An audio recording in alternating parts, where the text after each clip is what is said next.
रायबरेली में तो बीच बाजारी जब हुस्न दिखाने এবারই প্রথম নির্মাতা আদিত্য ধরের ছবিতে কাজ করতে যাচ্ছেন অভিনেতা রণবীর সিং। খবরটি সামাজিক যোগাযোগ মাধ্যমে নিজেই জানিয়েছেন এই অভিনেতা।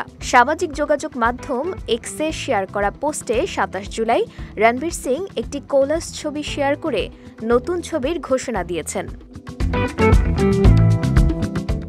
সিনেমায় রয়েছেন নাম করা সব তারকারা। রণবীরের শেয়ার করা সাদা কালো সেই ছবিতে দেখা গেছে সঞ্জয় দত্ত, আর মাধবন, অক্ষয় খান্না, আদিত্য এবং অর্জুন রামপালকে। তারকাদের সবাইকেই কালো পোশাকে দেখা গেছে, চেহারাতেও দেখা গেছে গাম্ভীর্য। ক্যাপশনে রণবীর লিখেছেন, এটা আমার ভক্তদের জন্য, যারা অনেক ধৈর্য ধরেছেন এরকম একটা চমকের জন্য।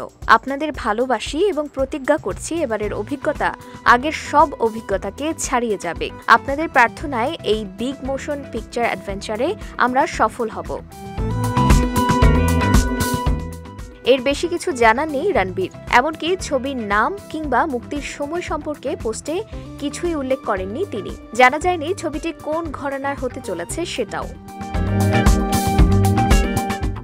এই ছবিটি ছাড়াও রণবীরের হাতে আছে ফারহান আখতারের ডন 3।